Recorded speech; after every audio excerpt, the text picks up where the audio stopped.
Hello student, संस्कृति senior secondary school द्वारा प्रारंभ की गई ऑनलाइन कक्षाओं में आपका जो है स्वागत है। आप सभी जो है मैंने अध्याय आपके पाठ्य पुस्तक आरोह से प्रारंभ किया था। आरोह के अंदर जो है गद्य भाग हमने सबसे पहले प्रारंभ किया था। तो गद्य भाग में हमने जो पहला अध्याय था जिसकी लेखिका है महादेवी वर्मा और उनके द्वारा लिखा गया एक संस्मरणात्मक रेखा चित्र भक्तिन जो था वो हमने प्रारंभ किया था। और वो अध्याय आपका कल तक की कक्षा में यानी इसके पूर्व के वीडियो जितने भी थे उनमें मैंने जो है आपको पूर्ण करा दिया है। उसके प्रश्न अभ्यास जो है आज अपन बात करेंगे, प्रश्न अभ्यास पर बात करने वाले हैं अभी अपन कि उसके प्रश्न अभ्यास जो है वो पूर्ण करेंगे। उसके पहले मैं आप लोगों को एक सूचना देना चाहूंगा कि भाई जितने भी आप लोग इन वीडियो को देख रहे हो तो इन वीडियो को ज़्यादा से ज़्यादा अपने मित्रों के साथ, अपने सहपाठियों के साथ, अपने परिवारजन जो कि कक्षा 12th में है उनके साथ आप लोग शेयर करें, लाइक करें इस वीडियो को ज़्यादा से ज़्यादा। अगर आपको पसंद आ रहा है तो कमेंट करें और साथ के साथ सब्सक्राइब भी करें। तो सब्सक्राइब करने से ये होगा कि जैसे आप सब्सक्राइब करके बेल आइकन इसका दबा दोगे तो जो रोजाना वीडियो इसके बाद में डल रहे हैं तो आपको रोजाना प्राप्त होते रहेंगे और आप एक के बाद एक रोजाना अपना वीडियो देखकर अपना जो है रोज का कार्य जो अध्याय है उसको पढ़ के अपना वर्क जो है, अपना होमवर्क है, गृह कार्य जो है वो पूर्ण करते चलेंगे। तो ये एक आप लोगों के लिए सूचना थी। अब चलते हैं, आगे बात करते हैं। अध्याय अपना पूर्ण हो गया था भक्तिन महादेवी वर्मा का। पेज नंबर है 81, पेज नंबर 81 पर आ जाए, पेज संख्या 81 पर अभ्यास दे रखा है। अभ्यास में प्रश्न संख्या 1 लेंगे। भक्तिन अपना वास्तविक नाम लोगों से क्यों छुपाती थी और भक्तिन को यह नाम किसने और क्यों दिया होगा। देखो, भक्तिन अपना वास्तविक नाम लोगों से क्यों छुपाती थी। तो देखो भक्तिन का वास्तविक नाम क्या था पहले तो हमें ये पता होना चाहिए। तो इस पाठ के प्रारंभ में आया था कि भक्तिन जो थी उस भक्तिन का वास्तविक नाम था लक्ष्मी या लक्ष्मिन। क्या नाम था? लक्ष्मी या लक्ष्मिन। और लक्ष्मी नाम जो है हमारे यहाँ पर हम लक्ष्मी कहते हैं धन की देवी को। हम किसको मानते हैं? लक्ष्मी, धन की देवी को। अब भक्तिन का नाम लक्ष्मी या लक्ष्मिन होना यानी वो किसका उपमा थी? उसको मानो धन की देवी या बहुत ज्यादा रुपए पैसे वाली संपन्न, वैभव संपन्न को लक्ष्मी नाम दिया जाता है। लेकिन भक्तिन जो है उसका जीवन इसके विपरीत था। उसका जीवन कैसा था? दुखों से भरा हुआ था। इसलिए वो क्या करती थी? ये नाम लोगों से छुपाया करती थी, अपना ये नाम लोगों से बताने के लिए मना करा करती थी क्योंकि उसका नाम उसके गुणों के विपरीत था। उसका जीवन यश ऐश्वर्य से बहुत दूर था, उसने बहुत दुख देखे थे, इसलिए अपना वास्तविक नाम लक्ष्मी या लक्ष्मिन लोगों से छुपाती थी। भक्तिन को ये नाम किसने और क्यों दिया होगा? भक्तिन को ये नाम उसके पिता द्वारा, उनके माता पिता द्वारा प्रदान किया गया था। और क्यों दिया गया था? ताकि उसका जीवन वैभवशाली बने, इसलिए उसको ये नाम प्रदान किया गया होगा। तो ये आपका प्रश्न संख्या 1 का आंसर यानी उत्तर हो जाएगा। प्रश्न संख्या 2 देखें। 2 कन्या रत्न पैदा करने पर भक्तिन पुत्र महिमा में अंधी अपनी जिटानियों द्वारा घृणा में उपेक्षा की शिकार बनी। ऐसी घटनाओं से ही अक्सर ये धारणा चलती है कि स्त्री ही स्त्री की दुश्मन होती है। क्या इससे आप सहमत हैं? हाँ भाई, हम इससे पूर्ण रूप से सहमत है क्योंकि पाठ के अंदर जो ये बताया गया है कि भक्तिन जो थी, भक्तिन की जो जेठानियां थी यानी उनके पति के जो बड़े भाई की पत्नियां, जेठानियां जो थी, उन्होंने उनके क्या थे 2-2 पुत्र थे। और पुत्र होने के साथ में सास जो थी उनने भी 3-3 कमाऊ पुत्र वीरों को जन्म दिया था। लेकिन भक्तिन जो थी उसके एक भी पुत्र नहीं था, 3 कन्याएं ही थी। तो उन 3 कन्याओं के कारण भक्तिन को जो है स्त्रियां, जेठानी और सास की उपेक्षा का शिकार होना पड़ा। जो भी क्या थी स्त्रियां थी वो उनसे क्या करती, वो तो सब बैठकर आराम से बातचीत कर क्या करती, और जो भक्तिन थी वो दिन भर कूटने का, पीसने का, रांधने का ऐसा काम किया करती थी। तो इससे भी साफ पता लग रहा है पाठ के आधार पर कि स्त्री ही स्त्री की दुश्मन होती है क्योंकि जो है लड़कियां लड़का होना ये सब ईश्वरीय देन है। लेकिन यहाँ पर जो है लड़कियां होने के पर भक्तिन को जो है उनके जैसी दूसरी स्त्री जो जेठानी और सास जो थी उनकी उपेक्षा का शिकार जो है बनना पड़ा। प्रश्न संख्या 3 देखेंगे। भक्तिन की बेटी पर पंचायत द्वारा जबरन पति थोपा जाना एक दुर्घटना भर नहीं बल्कि विवाह के संदर्भ में स्त्री के मानवाधिकार विवाह करे या ना करे अथवा किससे करे, इसकी स्वतंत्रता को कुचलते रहने की सदियों से चली आ रही सामाजिक परंपरा का प्रतीक है। कैसे?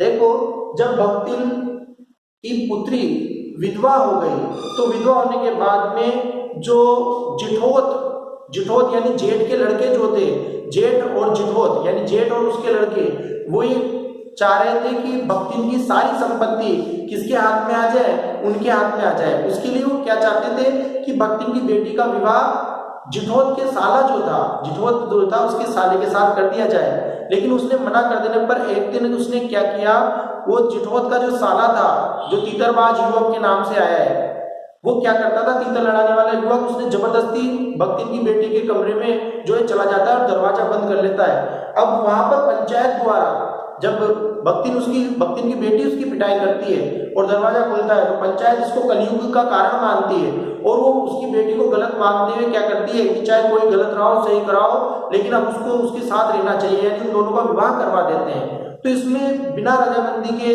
यानी बिना मर्जी के भी उसके ऊपर जबरदस्ती पति थोप दिया जाता है।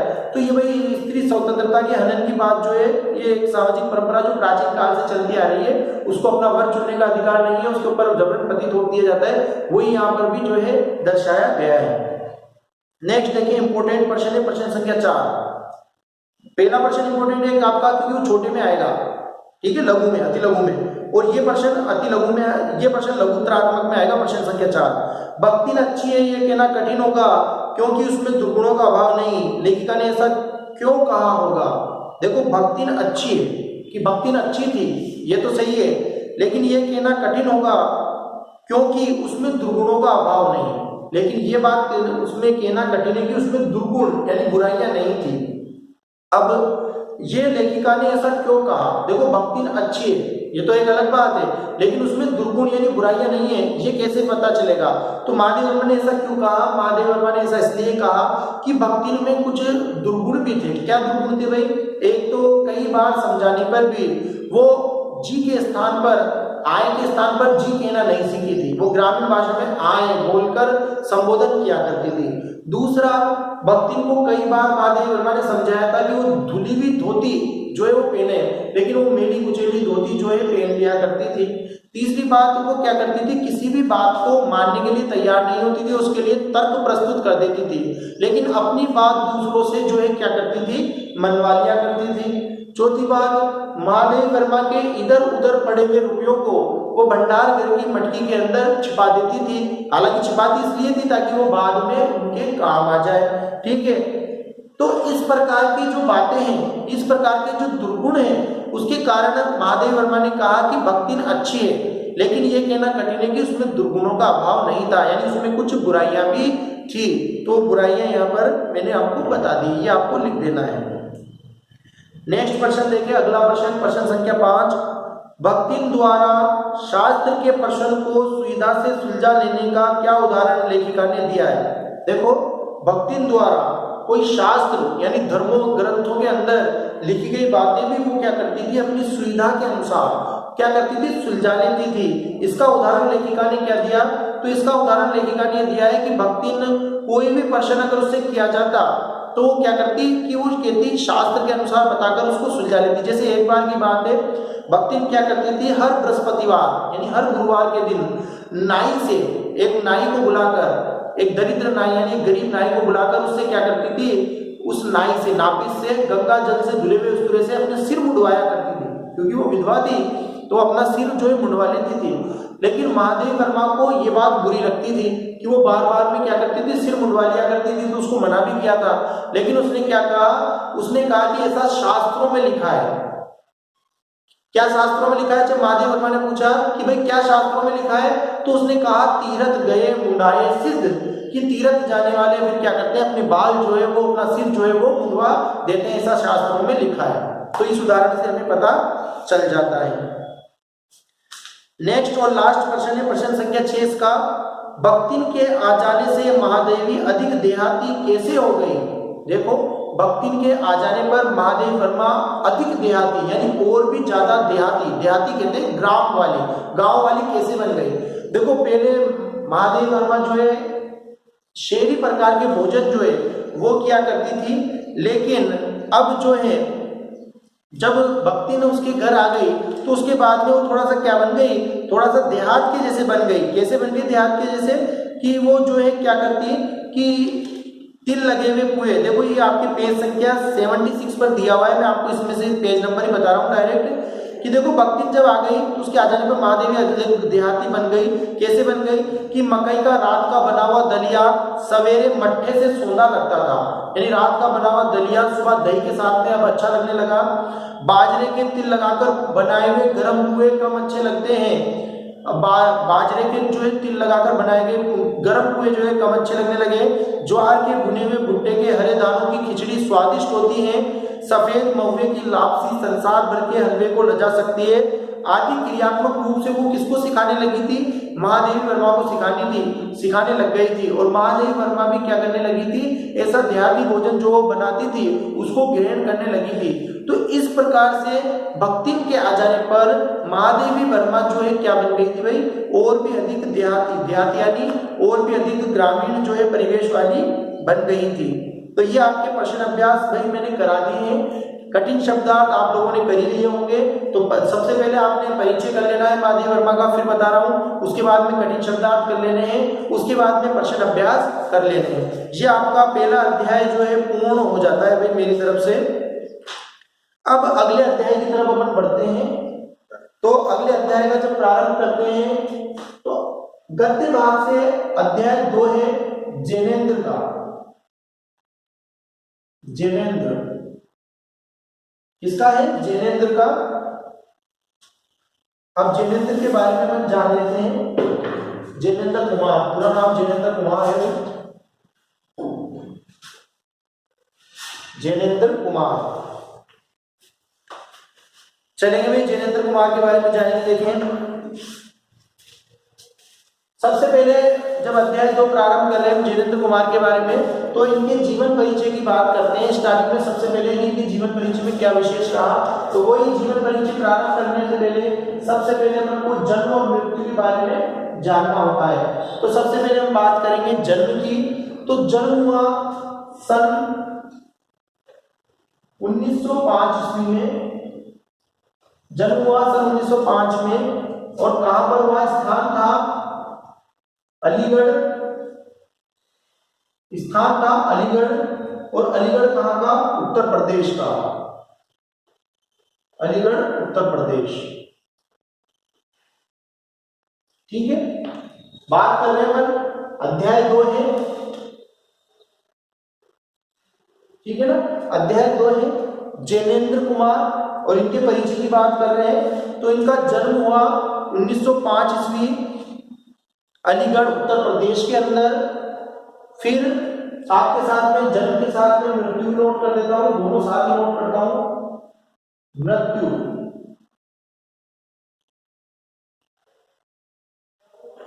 की बात करते हैं तो मृत्यु हुई इनकी सन 1990 के अंदर।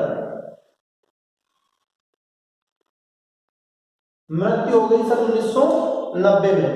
ठीक है, 2 इंपॉर्टेंट बातें अपने सामने आ गई है परिचय संबंधित, जन्म आ गई, मृत्यु आ गई। अब इसके बाद बात करते हैं प्रमुख रचनाओं की। फिर देखो मैं एक बार लिख देता हूं बोर्ड पे, फिर आपको रिपीट करा दूंगा ये सारी चीजें। प्रमुख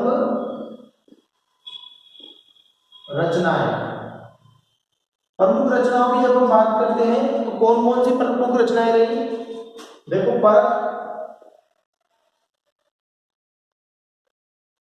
परख, अनाम स्वामी,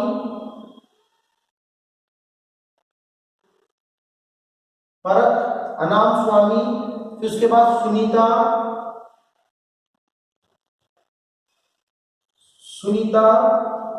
फिर सुनीता के बाद में त्यागपत्र, सुनीता के बाद में त्यागपत्र, त्यागपत्र के बाद में कल्याणी, त्यागपत्र के बाद कल्याणी। फिर कल्याणी के बाद में जयवर्धन,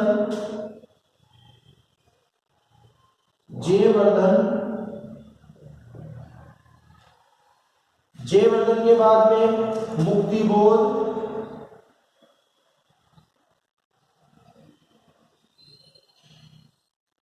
जयवर्धन के बाद में मुक्तिबोध। ये सब तो क्या थे, इनके उपन्यास थे। कौन कौन से उपन्यास थे? परख, अनाम स्वामी, सुनीता, त्यागपत्र, कल्याणी, जयवर्धन, मुक्तिबोध। ये सब तो इनके द्वारा क्या थे, उपन्यास थे। फिर इसके बाद में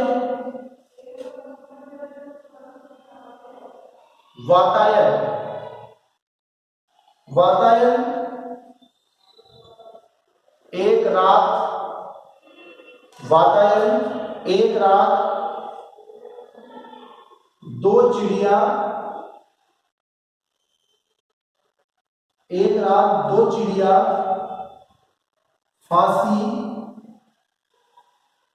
फांसी, नीलम देश की राजकन्या, नीलम देश की राजकन्या, पाजेब, पाजेब। ये सब क्या थे? ये थे कहानी संग्रह। ये सब क्या थे? ये थे कहानी संग्रह। ठीक है, यहां से चलेंगे। वातायन एक रात, फिर दो चिड़िया, फांसी, नीलम देश की राजकन्या और पाजेब। ये सब क्या थे? कहानी संग्रह थे। फिर इसके बाद में प्रस्तुत प्रश्न, प्रस्तुत प्रश्न, जड़ की बात, प्रस्तुत प्रश्न, जड़ की बात, पूर्वोदय, पूर्वोदय। इसके बाद साहित्य का, साहित्य का श्रेय, साहित्य का श्रेय और प्रेय, साहित्य का श्रेय और प्रेय,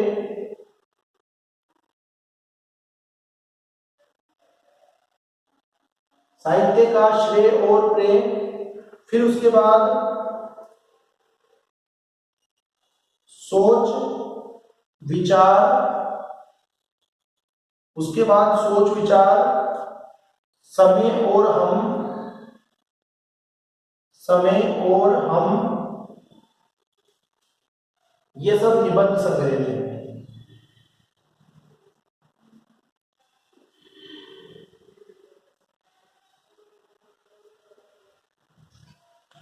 देखो रचनाएं, काफी रचनाएं हैं, खूब सारा लेखन कर रखा है भाई।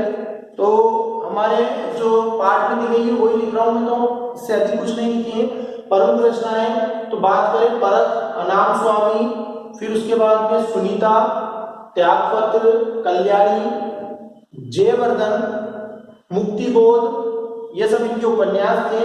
वातायन एक रात, दो चिड़िया, फांसी, नीलम देश की राजकन्या, पाजेब, ये सब इनकी कहानियों के संग्रह रहे।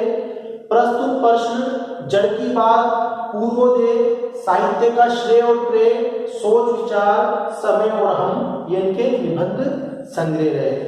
फिर अब बात करते हैं इसके बाद में, यहां तक आप लोग उतार लें, आगे जगह नहीं है, या पुरस्कार तो लिख देता हूं मैं। प्रमुख पुरस्कार,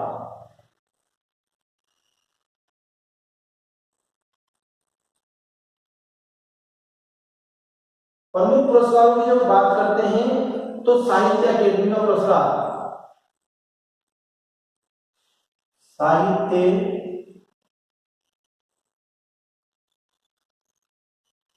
अकादमी,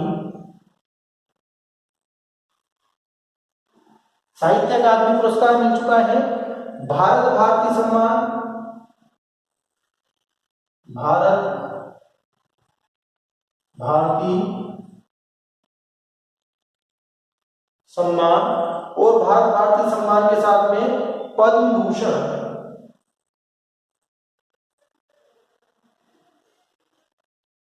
पद्म भूषण, ये इनको प्राप्त हो चुके हैं। तो भाई अब आप एक बार ध्यान से परिचय पर वापस से रिपीट करेंगे, परिचय को एक बार ध्यान से देखेंगे। पूरा परिचय जिसमें से मुख्य मुख्य बातें जो है मैंने लिख दी हैं आपके एक बार बोर्ड पर, तो आप ध्यान से देख लेंगे। देखो, अध्याय 2 जैनेन्द्र कुमार से हम प्रारंभ कर रहे हैं। तो जैनेन्द्र कुमार जो है, इनके अध्याय 2 में हमने सबसे पहले इनका देखा जन्म की बात करते हैं। जन्म हुआ सन 1905 अलीगढ़ उत्तर प्रदेश में, मृत्यु सन 1990 में। प्रमुख रचनाएं परख, अनाम स्वामी, सुनीता, त्यागपत्र, कल्याणी, जयवर्धन, मुक्तिबोध, ये सब इनके उपन्यास थे। वातायन, एक रात, दो चिड़िया, फांसी, नीलम देश की राजकन्या, पाजेब, ये सब क्या थे? कहानी संग्रह थे। प्रस्तुत प्रश्न, जड़ की बात, पूर्वोदय, साहित्य का श्रेय और प्रेय, सोच विचार, समय और हम, ये सब विचार प्रधान निबंध रहे हैं इनके। ये सब क्या रहे हैं? विचार प्रधान निबंध। फिर इसके प्रमुख पुरस्कारों की बात करते हैं, इनके द्वारा प्राप्त प्रमुख पुरस्कार। तो प्रमुख पुरस्कारों में साहित्य अकादमी पुरस्कार इन्हें मिल चुका है। भारत भारती सम्मान इनको दिया जा चुका है उत्तर प्रदेश सरकार द्वारा, और भारत सरकार द्वारा इन्हें पद्म भूषण, पद्म पुरस्कार होते हैं, मैंने पहले बताया था 3 प्रकार के पद्म पुरस्कार होते हैं, पद्मश्री, पद्म भूषण, पद्म विभूषण। तो इनको मिला हुआ है पद्म भूषण, ठीक है। पद्म विभूषण सबसे ऊपर होता है पद्म पुरस्कार में, और इनसे ऊपर होता है भारत रत्न, ठीक है। तो ये आपको परिचय के अंदर यहां तक आपके समझ में आ गया होगा। चलो आगे की बात करते हैं। इसके बाद में अपन यथार्थ को अंतिम सत्य के रूप में ओढ़कर जो अपने को विवश मान बैठ सकता है, वही तो असमर्थ है। पर जिसने स्वप्न के सत्य के दर्शन किए हैं, वह यथार्थ की विकटता से कैसे निरुत्साहित हो सकता है। देखो कितने अच्छे विचार दिए हैं कि यथार्थ को, यथार्थ जिसमें वो जी रहा है, उसको अंतिम सत्य के रूप में ओढ़कर, अगर उसी को अंतिम सत्य मान लिया, अंतिम सत्य के रूप में ओढ़कर जो अपने को विवश मान बैठे, जो ये मान ले कि हम क्या है, हम विवश हो चुके हैं इस यथार्थ के साथ में, वही तो असमर्थ है। ऐसा ही व्यक्ति क्या हो जाता है? असमर्थ हो जाता है।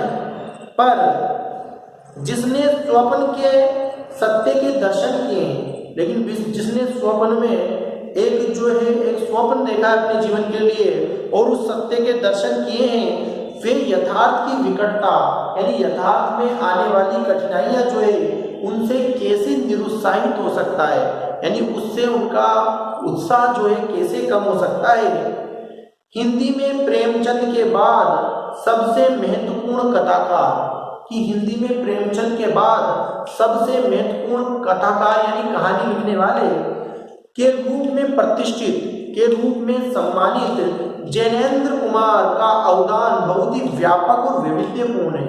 इनका सहयोग, साहित्यकार में जो सहयोग था वो बहुत ही व्यापक यानी बहुत ही बड़ा और वैविध्यपूर्ण यानी विविधता लिए हुए हैं। अपने उपन्यासों और कहानियों के माध्यम से उन्होंने हिंदी में एक सशक्त मनोवैज्ञानिक कथा का परिवर्तन किया।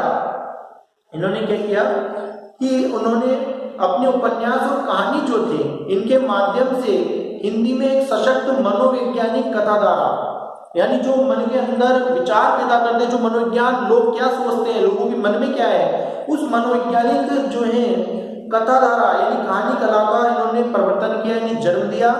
परख और सुनीता के बाद, परख और सुनीता ये अपने कहा गया, परख और सुनीता ये परख, और इसके बाद में सुनीता, ये सुनीता, परख और सुनीता, इन दोनों के बाद में, तो परख और सुनीता के बाद 1937 में प्रकाशित, 1937 में इनकी त्यागपत्र प्रकाशित हुई वाली। जब त्यागपत्र में इन्होंने मनोवैज्ञानिक उपन्यासकार के रूप में प्रभुत्व प्रतिष्ठा दिलाई, तो त्यागपत्र जो था इनकी रचना, इस रचना के बाद में इन्हें मनोवैज्ञानिक उपन्यासकार के रूप में सम्मान दिलाया, ये जाना जाने लगे। इसी तरह खेल, पाजेब, नीलम देश की राजकन्या, अपना अपना भाग्य तत्सत जैसी कहानियों को भी कालजयी रचनाओं के रूप में मान्यता मिली। यानी उसके बाद में इन्होंने खेल, पाजेर, नीलम देश की राजकन्या, अपना अपना भाग्य, ये जैसी इसके बाद की जितनी भी कहानियां थी, उन कहानियों में, उन रचनाओं के, मनोवैज्ञानिक रचनाओं के रूप में इनको मान्यता मिली। कथाकार होने के साथ साथ जैनेंद्र की पहचान अत्यंत गंभीर चिंतक के रूप में रही। अब देखो भाई, कथाकार यानी कहानी लिखने वाले, तो कथाकार होने के साथ साथ जैनेंद्र की पहचान अत्यंत गंभीर चिंतक की, बहुत ही गंभीर चिंतन करने वाले के रूप में भी रही। बहुत सरल एवं अनौपचारिक सी दिखने वाली शैली में उन्होंने समाज, राजनीति, अर्थनीति एवं दर्शन से संबंधित गहन प्रश्नों को सुलझाने की कोशिश की। बहुत ही सरल एवं औपचारिक सी दिखने वाली जो इनकी शैली है, उन्होंने समाज, राजनीति, अर्थनीति एवं दर्शन से संबंधित गहन प्रश्नों को सुलझाने की इन्होंने कोशिश की है। अपनी गांधीवादी चिंतन दृष्टि यानी गांधीवादी विचारधारा से प्रभावित चिंतन दृष्टि का जितना सुष्ठु यानी बहुत ही अच्छे तरीके से, जितना सुष्ठु एवं सहज उपयोग वे जीवन जगत से जुड़े प्रश्नों के संदर्भ में करते हैं, वे अन्यत्र दुर्लभ है। यानी गांधीवादी विचारधारा से जुड़े हुए जो चिंतन है, उस चिंतन का जीता जागता बहुत ही अच्छे तरीके का प्रयोग ये जीवन जगत के जुड़े हुए प्रश्नों के संदर्भ में करते हैं, ये अन्यत्र दुर्लभ है, ये और कहीं देखने को नहीं मिलता है। और वे इस बात का सबूत पेश करता है कि गांधीवाद को उन्होंने कितना गहराई से हृदयंगम किया है, और ये इस बात का प्रमाण है कि गांधीवाद को उन्होंने कितनी गहराई से हृदयंगम किया है, यानी इसको कितनी गहराई से अपने हृदय के अंदर बसाया है। तो ये हो गया भाई जैनेंद्र कुमार जो है, इनका परिचय है।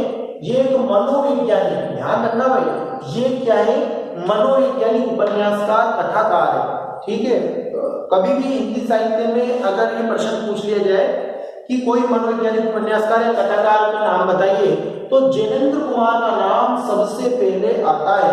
तो इनका नाम सबसे पहले आपको लेना है कि जो है मनोवैज्ञानिक कथाकार कौन है, जैनेंद्र कुमार है। तो ये इनका परिचय हो गया। यहाँ पर आप लोग, आज का आपका कार्य यही है कि आपको क्या कर लेना है, आज आपको सबसे पहले इस पार्ट के अंदर 8-2 डाल देना है, 3 तक का आपको गृह कार्य कर लेना है, और गृह कार्य करके वो तो मुझे होमवर्क ग्रुप में भेज देना।